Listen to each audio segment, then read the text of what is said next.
श्री सुखदेव जी कहते हैं, परीक्षित गोपिया वाणी से तो इस प्रकार कह रही थी, परंतु उनका एक एक मनोभाव भगवान श्री कृष्ण का स्पर्श उनका आलिंगन कर रहा था।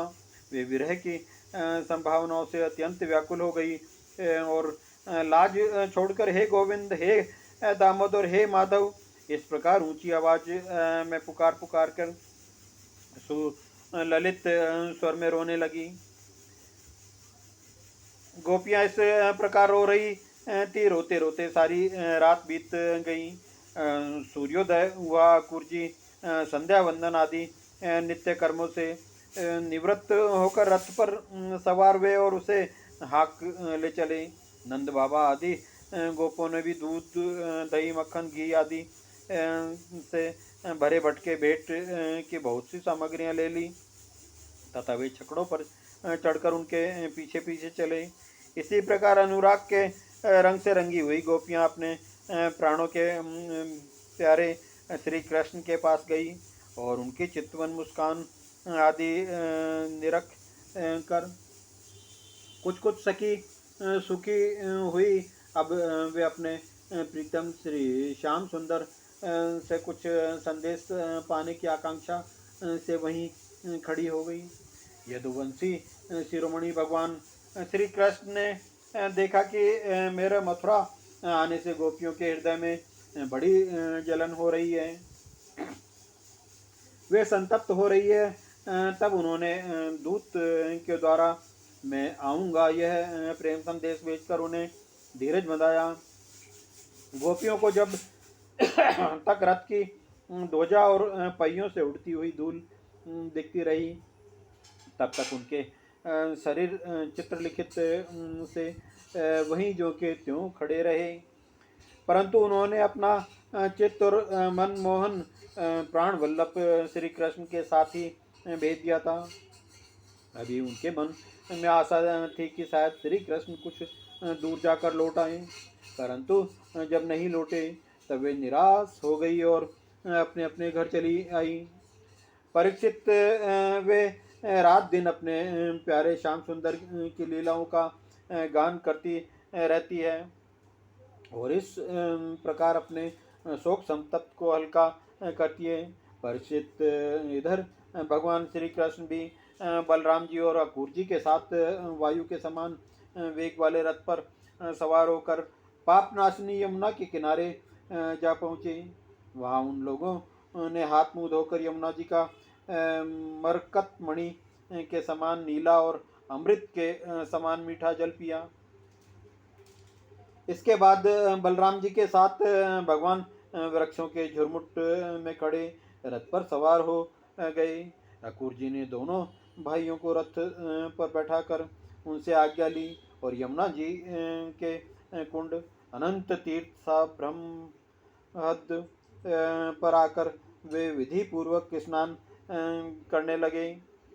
उस कुंड में स्नान करने के बाद वे जल में डुबकी लगाकर गायत्री का जप करने लगे। उसी समय जल के भीतर अकूर जी ने देखा कि श्री कृष्ण और बलराम दोनों भाई एक साथ ही बैठे हुए हैं।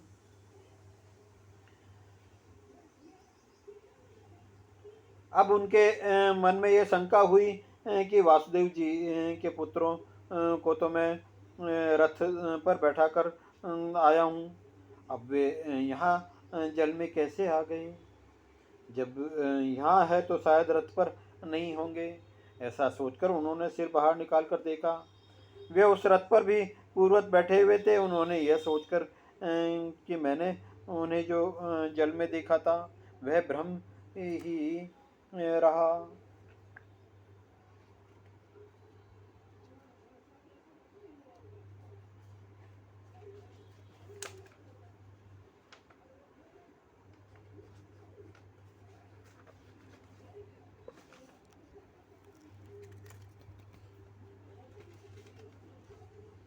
होगा।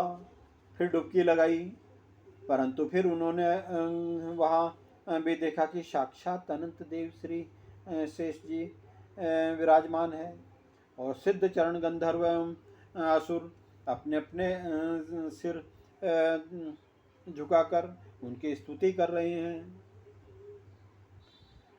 शेष जी के 1000 सिर हैं और प्रत्येक फण पर मुकुट सुशोभित है। कमलनाल के समान उज्ज्वल शरीर पर नीलांबर धारण किए हुए हैं और उनकी ऐसी शोभा हो रही है मानो सहस्त्र शिखरों से युक्त श्वेतगिरी कैलाश शोभायमान हो। कुर्जी ने देखा कि शेष जी की गोद में श्याम मेघ के समान घनश्याम विराजमान हो रहे हैं। वे रेशमी पीताम्बर पहने हुए हैं, बड़ी ही शांत चतुर्भुज मूर्ति हैं और कमल के रक्तदल के समान रक्त नारे नेत्र हैं। उनका वंदन बड़ा ही मनोहर और प्रसन्नता का सदन है। उनका मधुर हास्य और चारु चितवन चित्त को चुराए लेती है। भौहें सुंदर और नासिका तनिक ऊंची तथा बड़ी ही सुगढ़ और है सुंदर। कान कपोल और लाल लाल अधरों की छटा निराली ही है। बाहें घुटने तक लंबी और हृष्टपुष्ट है। कंधे ऊंचे और वक्ष स्थल लक्ष्मी जी का आश्रय स्थान है। शंख के समान उतार चढ़ाव वाले सुडोल गला, गहरी नाभि और त्रिवल्ल युक्त उदर पीपल के पत्ते के समान शोभायमान है। स्थूल कटी प्रदेश और नितंब हाथी की सूंड के समान जांघें, सुंदर घुटने और पिंडलियां है। एड़ी के ऊपर गांठें उभरी हुई है और लाल लाल नखों से दिव्य ज्योतिर्मय किरणें फैली रही है। चरण कमल की उंगलियां और अंगूठे नई और कोमल पंखुड़ियों के समान सुशोभित हैं। अत्यंत बहुमूल्य मणियों से जुड़ा हुआ मुकुट, कड़े बाजूबंद, करधनी हार, नुपुर और कुंडल से यथा यज्ञोपवित से वह दिव्य मूर्ति अलंकृत हो रही है। एक हाथ में पद्म शोभा पा रहा है और शेष 3 हाथों में शंख चक्र और गदा, वक्ष स्थल पर श्रीवत्स का चिन्ह, गले में कौस्तुभ मणि और वनमाला लटक रही है।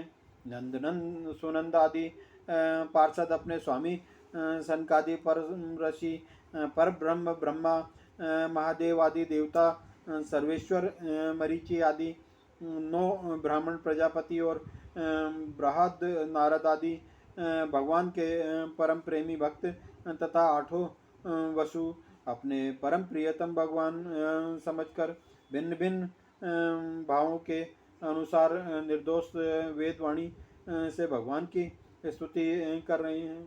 साथ ही लक्ष्मी, पुष्टि, सरस्वती, कांति, कार्ति और तुष्टि अर्थात ऐश्वर्य, बल, ज्ञान, श्री, यश और वैराग्य, ये षटेश्वर रूप शक्तियाँ, लीला सन्निधि रूप पूर्वी शक्ति ऊर्जा, लीला शक्ति विद्या, अविद्या जीवों के मोक्ष और बंधन में करुणा रूप बहिंग शक्ति, आदिनी संविति, अनंत रंगा शक्ति और माया आदि शक्तियाँ मूर्तिमान होकर उनकी सेवा कर रही है।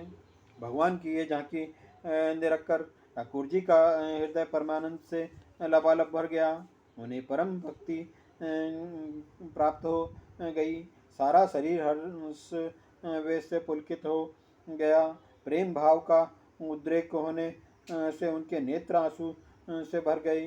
अब अकूर जी ने उनका साहस बटोर कर भगवान के चरणों में सिर रखा, प्रणाम किया और वे उसके बाद हाथ जोड़कर बड़ी सावधानी से धीरे धीरे गदगद स्वर में भगवान की स्तुति करने लगे। ओम नमो भगवते वासुदेवाय नमः।